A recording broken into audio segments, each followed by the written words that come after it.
ትላንትና አርሰናል ከክለብ ብሩዥ ጋር በፈረንሳይኛ ግን በፍሌሚሽ ክለብ ብሩገ ከሚባለው ቡድን ጋር ነበር ጨዋታውን ያደረገው። እኔ ብሩዥ ስል ስለኖርኩ ድንገት ብሩገ ብል እና ትላንትና 3-0 አሸንፏል። ለእኔ በጣም አስፈላጊ የነበረው ለአርሰናል በቀደም ከ18 ጨዋታ በኋላ ተሸንፏል። ስለዚህ ይሄኛው ጨዋታ ብሩዥ ባለው መጠን ሳይሆን ሪስፖንድ ማድረግ የነበረባቸው ጨዋታ ነው። አንዳንዴ ትልልቅ ቡድኖች አንድ ጨዋታ ከተሸነፉ በኋላ መከታተል የሚጀምር ከሆነ ውጤት ማጣቱ፣ አቻ መውጣቱ፣ የመሸነፍ አሉታዊ ውጤቶች የሚቀጥሉ ከሆነ ነው ወደ ክራይሲስ እየተሸጋገረ የሚሄደው። ስለዚህ ብዙ ምርጥ ቡድኖች ያንን ማሳጠር አለባቸው። ሽንፈት በየሆነ ጊዜ ይመጣል። አንድ ጊዜ አመቱ ሙሉ ሳይሸነፍ የሚያጠናቅቅ ቡድን አይኖርም። የሲዝኑን ዳይናሚክስ የሚቀይር ሽንፈት ይመጣል። ግን ከዛ እንዴት ነው ሪስፖንድ የምታደርገው የሚለው በጣም ወሳኝ ነው። ትላንትና ይህንን አድርገዋል እና እኔ አርቴታ ቡድኑ ላይ ጨምሯል የምለው አንደኛው ነገር ይህንን ሜንታሊቲ ነው። ወደ ከተወሰኑ አጋጣሚዎች ውጪ ወደ ለየለት ቀውስ አይገባም ቡድኑ። አንዳንድ ቡድኖች ሲያጋጥማቸው የምናየው አይነት የለየለት ይሄ 4 ጨዋታ በተከታታይ መሸነፍ፣ 5 ጨዋታ በተከታታይ መሸነፍ እና የለየለት አዘቅት የመሆን ከዛ ውስጥ ለመውጣት መቸገር አይነት ነገር ብዙ ጊዜ አላይም። ቶሎ ሪያክት ያደርጋል። ይሄ ሜንታሊቲውን የሚያሳይ ነው። ያስፈልግ ነበር ትናንትና ደግሞ ያንን ማድረግ። ያንን ሲያደርግ ያው ብዙ ለውጦች ነበሩት። ለምሳሌ ተከላካይ መስመሩ ሁሉም ተጫዋቾች ከጉዳት ነጻ ቢሆኑ አንዳቸውም አይጀምሩ። ትላንት የተጠቀመባቸው 4 ተከላካዮች አርሰናል በዚህ ውድድር ዘመን ለምሳሌ ሁሉም ተጫዋቾች ከጉዳት ነጻ ከሆኑ የግራ መስመር ተከላካያቸው ካላፊዮሪ ነው። ትላንትና ሉዊስ ኬሊን የተሰለፈው። የግራ የመሀል ተከላካያቸው ጋብርኤል ነው ኢንካፒየን የተጫወተው። የቀኝ የመሀል ተከላካያቸው ሳሊባ ነው። የሳሊባ ምክትል ወይም ተጠባባቂ ሞስኬራ ነው፣ ካልሆነ ቲምበር ነው። ግን ትላንትና አማካዩ ክርስቲያን ኖጋርድን የመሀል ተከላካይ አድርጎ የተጠቀመው።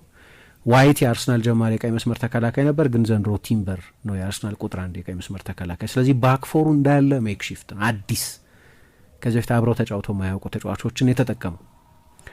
የአማካይ ስፍራ ላይ ሁልጊዜ የሚሰልፈው ሁሉንም የፕሪምየር ሊግና የቻምፒየንስ ሊግ ጨዋታዎች የጀመረው ዴክላን ራይስ አልነበረም። ስለዚህ ብዙ ለውጦች አድርጓል። ከባለፈው እንኳን ከአስቶን ቪላ ጋር ከተጫወተው 11 የ5 ተጫዋቾች ለውጥ አድርጓል። ስለዚህ ሪስፖንድ ሲያደርግ ብዙ ሮቴትም አድርጎ ነው እና ጎሎች አስቆጥሯል። 3 ጎሎች፣ 2ቱ በተለይ በጣም አስደናቂ ጎሎች ናቸው። የኖኒ ማድዌኬ የመጀመሪያ ጎል፣ ዙቢሜንዲ አንድ ኖቲንገም ፎረስት ላይ መሰለኝ የሚያስደንቅ ጎል አስቆጥሮ ነበር። ከሱ ጋር የአርሰናል እስካሁኑ የሲዝኑ ምርጥ ጎል ይመስለኛል። ፍጹም ድንቅ ጎል ነበር ያስቆጠር። አርሰናልም ወደ ሁለተኛው ዙር ከ1 እስከ 2 ባለው ስፍራ ለማለፍ እድሉ በጣም ሰፊ ነው። አሁን የሚቀጥለውን ጨዋታ ከካይራት አልማቲ ጋር ነው የሚያደርገው። እሱን ጨዋታ ካሸነፈ በቃ ከ1 እስከ 2 ባለው ስፍራ የማጠናቀቁ ነገር የተረጋገጠ ነው። ምክንያቱም በአርሰናልና 3ኛ ስፍራ ላይ ባለው ቡድን መካከል የ5 ነጥብ ልዩነት ነው ያለው። ሲደመር አርሰናል 1 ጎል ብቻ ስለሆነ በእነዚህ 6 ጨዋታዎች የባየር ሚኒክ ጨዋታ ላይ ካርል ሬናርት ያስቆጠረው ጎል ብቻ ነው እስካሁን ድረስ አርሰናል በዚህ ውድድር ዘመን የተቆጠረበት ጎል። በዚህ ምክንያት 16 ንጹህ ጎል አለው እና የሚቀጥለው ጨዋታ ላይ አቻ መውጣት እንኳን ወደ ሁለተኛው ዙር የማለፍ ጉዳይ ምንም ክርክርም አይደለም፣ አልፏል ወደ ሁለተኛው ዙር ከ1 እስከ 8 ባለው ስፍራ። ግን ሁለተኛው ሆኖ ከ1 እስከ 2 አሁን አንደኛ ነው፣ አንደኛውንም ያሳጠዋል ማለት አይደለም። ወደ ኢንተር ሚላን ሲሄድ ካይራት አልማቲን አሸንፎ ከሆነ የሚሄደው ኦልሞስት የአንደኝነቱ ጉዳይም ተደላድሎ ሊሆን ይችላል። ግን ከ1 እስከ 2 ማጠናቀቅ ገንዘቡ እያንዳንዱ ድል የሚያመጣቸው ሚሊዮኖች መኖራቸው እንደተጠበቀ ሆኖ እስከ ግማሽ ፍጻሜ ድረስ የሚተርፍ ትሩፋት አለው። እያንዳንዱን የመልስ ጨዋታ በሜዳው ነው የሚያደርገው እስከሄደ ድረስ ማለት ነው። እስከ ቻምፒየንስ ሊግ ሩቅ ድረስ ይሄዳል። ሴሚፋይናል ድረስ እንዳምነው ይጓዛል ብለን ብናስብ የመልሱን ጨዋታ በሜዳው ነው የሚያደርገው። ስለዚህ የትላንትናውም ውጤት ይሄ አይነት ጥቅም ነበረው። ባልተለመደ ሁኔታ ቅድም ባነሳሁት ምክንያት ሊሆን ይችላል፣ በርካታ ተጫዋቾችን በማፈራረቁ የተነሳ ሊሆን ይችላል። ክፍት ጨዋታ ነበር። ምንም እንኳ 3-0 ቢያሸንፍም ሁለቱ ቡድኖች በጋራ 38 ሙከራ ያደረጉበት ነው። አርሰናል 20 ክለብ ብሩዥ ግን 18 ሙከራዎች አድርጓል። አሁን ቅድም ያነሳሁት የተከላካይ መስመሩ በሙሉ 4 ሴንተር ሃፎችን ነበር የሚጠቀም የነበረው። ሪካርዶ ካላፊዮሪ የመሀል ተከላካይ ነበር በቦሎኛ ሲሰለፍ ማለት ነው። ሁልጊዜ የሚሰለፈው እሱ ነው በፕሪሚየር ሊግ ጨዋታዎች። በተለይ ቲምበር ከአያክስ ሲመጣ የመሀል ተከላካይ ነበር። ሁለቱ የመሀል ተከላካዮች ናቸው። የመሀል ተከላካዩን የመጫወት ታሪክ ያለው ዴክላን ራይስ ነበር። በተለያየ ቦታ ቢሆንም የሚጫወቱት ራይስ አማካይ፣ ሳጥን አማካይ፣ ቡድኑ በሚከላከልበት ጊዜ ሁለተኛ ፒቮት፣ ሁለቱ ተከላካዮች መስመር ተከላካዮች ሆነው ቢሆንም የሚጫወቱት በፕሮፋይል ደረጃ ግን የመከላከል ችሎታቸው ከፍተኛ የሆነና ከዚህ በፊት በመሀል ተከላካይነት ተጫውተው የሚያውቁ ናቸው። ስለዚህ እነዚህን ተጫዋቾች አማካይ በሆነው ሉዊስ ስኬሊ ረጅም ጊዜ የግራ መስመር ተከላካይ ሆኖ አማካይ ስል አርሰናል በፉልባክነት እንደተጠቀመበት አውቃለሁ፣ ግን እስከ አምና ድረስ አማካይ ነበር። በአካዳሚ እግር ኳስ ተጫዋችነት ታሪኩ በሙሉ የወደፊቱ ቦታ አማካይ ይሆናል ተብሎ የሚታሰብ ተጫዋች ነው። ፒየሮ ኢንካፒ የመሀል ተከላካይ ነው፣ ግን በሌቨርኩሰን ብዙ ጨዋታዎች ላይ ግራ ፉልባክ ሆኖ የምናውቀው ተጫዋች ነው። ክርስቲያን ኖጋርድ የመሀል ተከላካይ ሆኖ ጀምሯል፣ ግን አማካይ ነው። ዋይት የቀኝ መስመር ተከላካይ ነው። ስፔሻሊስት 5 የመሀል ተከላካዮች ራይስን ልቶ ግን 4 የመሀል ተከላካዮች የሚጠቀም ቡድን እንዲህ ሲሆን እንደዚህ የሚሆን ይመስለኛል። ጨዋታ የበለጠ ክፍት የሚሆን ይመስለኛል፣ የበለጠ የሽግግር የሚሆን ይመስለኛል። ስለዚህ የበለጠ ኳሊቲ ያለው የበለጠ ጥራት ያላቸው ተጫዋቾች የያዘው ቡድን ያሸንፋል ጨዋታው። የማርቲኔሊ ጎል አስደናቂ ነበር፣ የማድዌኬ የመጀመሪያው ጎል አስደናቂ ነበር እና እንደዚህ አይነት በግል የተጫዋቾቹ ጥራት ጨዋታውን ይወስነዋል። ግን እንደ ጨዋታ ግን በጣም ክፍት ጨዋታ ይሆናል። ስለዚህ የሮቴሽን ጉዳይ ብቻ ሳይሆን የመጡት የተተኩት ተጫዋቾች ፕሮፋይል ከወጡት ተጫዋቾች ጋር በጣም የተለያየ ነው ልል ነው። አርሰናል 7 ኢላማን የጠበቀ የጎል ሙከራ ተደርጎበታል ትላንትና እና በዚህኛው የውድድር ዘመን ከዚህ ጨዋታ ውጪ ሌላ አንድ ጨዋታ ላይ ነው 7 ኢላማን የጠበቀ የጎል ሙከራ የተደረገበት። ብዙዎቹ ሙከራዎች ያን ያህል ለራያ የሚያስቸግሩ አልነበሩም። በኦፕታ ምደባ ትልቅ የጎል እድል የሚባል አንድ የጎል እድል ነው የተፈጠረበት አርሰናል በትላንትናው ጨዋታ። ቢሆንም 7 ኢላማን የጠበቀ ሙከራ መደረጉ የሚነግረን ነገር ጨዋታው የበለጠ ክፍት እንደነበር፣ ክለብ ብሩዥም ወደ አደገኛ የሜዳ ቀጠናዎች እየደረሰ እንደነበር የሚናገር ነው። ራያ በተለይ 1-2 ቁልፍ ሙከራዎች አድኗል። አርሰናል 11 ሙከራዎች አድርጓል። አርሰናል ራሱ እንዳልኩት 20 ሙከራ ነው ያደረገው። 11 ኢላማቸውን ያገኙ ሙከራዎች ነበሩ። በዚህኛው የውድድር ዘመን ብዙ ኢላማውን የጠበቀ የጎል ሙከራ ያደረገበት ነው። ስለዚህ እንደ ስፔክታክል ካየሽው እንደ ገለልተኛ ተመልካች ብዙ ሙከራ ማየት በእግር ኳስ ጨዋታ ውስጥ ለሚወድ ሰው ብዙ አክሽን ያለው ብዙ ሙከራ ያለው ጨዋታ የምትወጂ ከሆነ በጣም ጥሩ ጨዋታ ነበር። ለዛ ብዙ ሽግግር የምትወጂ ፍጥነት የምትወጂ ከሆነ እነዚህ ሁሉ የነበሩት ነው። ግን ያልተሰለፉት ተጫዋቾች ለዚህ የሆነ የራሳቸው አስተዋጽኦ የነበራቸው ይመስለኛል። ይሄ ደግሞ በሌሎችም ጨዋታዎች ታይቷል። ለምሳሌ በቀደም ከአስቶን ቪላ ጋር በነበረው ጨዋታ አንስቼዋለሁ መሰለኝ የእያንዳንዱ የሙከራ ዋጋ በኤክስጂ ከ0.01 እስከ 0.08 ድረስ ቦታ ይሰጠዋል።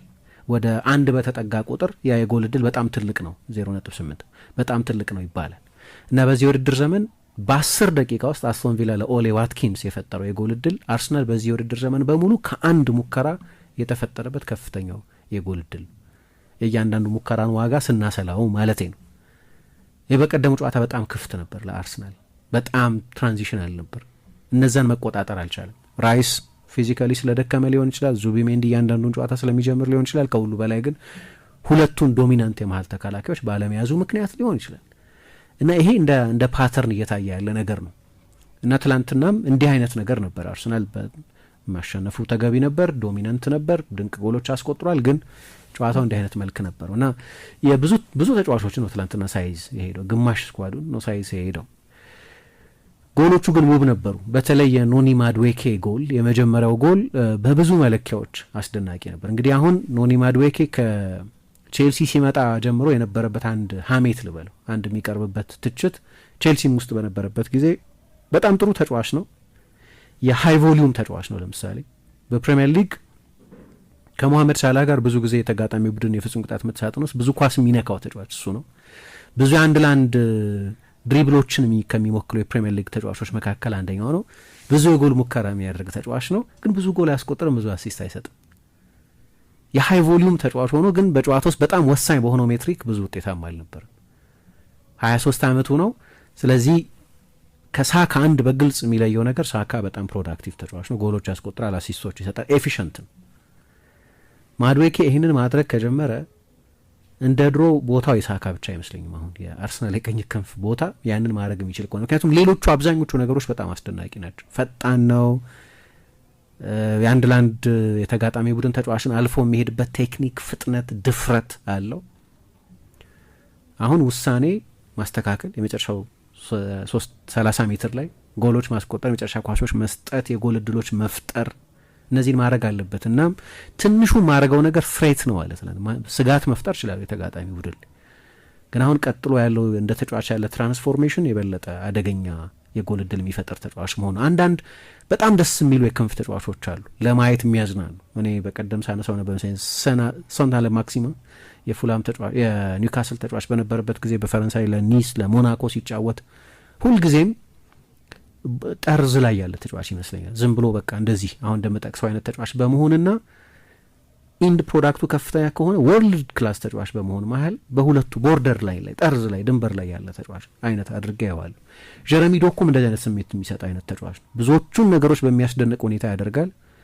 ግን እዛ ላይ በሲዝን 20 ጎል የሚያስቆጠር ተጫዋች ከሆነ የምናወራው ስለ ባሎንዶር ነው እያወራን ያለ ነው ማለት ነው። ምክንያቱም ቪኒሽስ 22 ጎል ያስቆጠረበት ሲዝን ነው የባሎንዶር አሸናፊ መሆን ያለበት ስንል ነበር። ምክንያቱም ለክንፍ ተጫዋች በጣም ብዙ ስለሆነ ከ20ና ከዛ በላይ ጎል ማስቆጠር። ይሄኛው ተጫዋችም እንደዛ ነው። ትላንትና በደንብ ጥሩ የሚሞረድ ከሆነ ሊያድግ የሚችልበትን ርቀት ያሳየ ጎል ይመስለኛል። ምክንያቱም የመጀመሪያውን አጠገቡ የነበረውን ባላጋራ ያለፈበት መንገድ እየተገፋ ፋውል እየተሰራበት ያንን ቻሌንጅ የተቋቋመበት ጥንካሬ፣ ኳሱን ይዞ የገፋበት አክሰለሬሽን፣ ሁለተኛውን ተጫዋች ያለፈበት በኋላ ወደ ጎሉ ጥግ ኮርኒሱ ላይ ኳሱን ያስቆጠረበት መንገድ በጣም የሚገርም ነው እና የአርሰናል ደጋፊዎች እንደምታውቁ ወደ 5000 የሚሆኑ የአርሰናል ደጋፊዎች ይሄ ተጫዋች አይምጣብን የሚል ፊርማ ማሰባሰብ ጀምረው ነበር። ፔቲሽን ማሰባሰብ ጀምረው ነበር። ለእኔ ትክክል አይደለም። አንደኛ የክለቡ ደጋፊዎች የሚወዱት የማይወዱት ተጫዋች ሊሆን ይችላል፣ ወይ ብዙ ከማይወዱት ክለብ የሚመጣ ተጫዋች ሊኖር ይችላል። ነገር ግን ይህንን አይነት ቴክኒካዊ ውሳኔ የመወሰን ኃላፊነት ደግሞ የአሰልጣኙ፣ የስፖርት ዳይሬክተሩ፣ የስካውቲንግ ዲፓርትመንቱ ነው። ያንን አለማመንም ይመስላል አንዳንድ ጊዜ እና ደግሞ በቅርብ ጊዜ ከቼልሲ የመጡት ተጫዋቾች እኔ ብዙዎቹ በቅርብ ጊዜ ከቼልሲ የመጡ ተጫዋቾች መጥፎ ነበሩ ለማለትም ይቸግረኛል። ለነገሩ ጆርጂኖ በጣም ጠቃሚ ተጫዋች ነበር። ለ8 ሚሊዮን ለተከፈለበት ተጫዋች በሚታየውም ኢንታንጅብል በሆነው በቡድን ውስጥ በነበረው ተጽዕኖ እንደ በመልበሻ ክፍል ውስጥ እንዳለ አንድ መሪ ግን ሜዳ ውስጥም በአንዳንድ ትልልቅ ጨዋታዎች በጣም ቁልፍ ስትራቴጂክ ተጫዋች ነው የነበረው። ካይ ሃቨርትዝ በጣም ጠቃሚ ተጫዋች ነው። ከጉዳት ነጻ በሆነ ቁጥር የአርሰናል ጀማሪ አጥቂ ነበር። የዛሬ 2 ዓመት የፕሪሚየር ሊግ ዋንጫ ሊያሸንፉ በጣም ተቃርበው በነበረበት ጊዜ ብዙዎቹን ጨዋታዎች በሱ ጎሎች ያሸንፉ ነበር እና ደንበኛ የቡድን ተጫዋች ነው። ሌሎቹንም ተጫዋቾች በቅርብ ጊዜ የፈጸሟቸውን ዝውውሮች ካየሽ ያን ያህል ከቼልሲ ተጫዋች አይምጣብኝ የሚል መጥፎ ትራውማ አለ ለማለት ያስቸግረኛል። በቅርብ ጊዜ በእኔ ግምት እሱ ካልሆነ በስተቀር እንደ ፖቴንሻል ያኔ ሲመጣም ለዚህ ነበር ያነሳ ነው። እኔ በጣም ትልቅ ፖቴንሻል ያለው ተጫዋች ነው ብዬ አምናለሁ ስል የነበረው ለዚህ ነው። አሁን ያንን የአርሰናል ደጋፊዎችን ቅሬታ መጀመሪያ ሳካ በተጎዳ ጊዜ መሰለፍ ሲጀምር ያኔ ማሳየት ጀመረ። በጣም ኤክሳይቲንግ የክንፍ ተጫዋች ነው፣ ግን እንዳልኩት ተሰርቶ የተጠናቀቀ ተጫዋች አይደለም። ተሰርቶ ሬዲሜድ የሆነ ተጫዋች አይደለም። ለምሳሌ አርሰናል ሜቢ ሮድሪጎን ቢያመጣ ኖሮ ሮድሪጎ ኦልሬዲ ቻምፒየንስ ሊጎች ያሸነፈ ወርልድ ስታር ነገር ነው የነበረው። ይሄኛው ግን እንደዛ አይነት ተጫዋች አለ። የዛሬ 2 ዓመት የሆላንድ ሊግ ውስጥ ይጫወት የነበረ ተጫዋች ነው እና ጎሉ በጣም አስደናቂ ነው።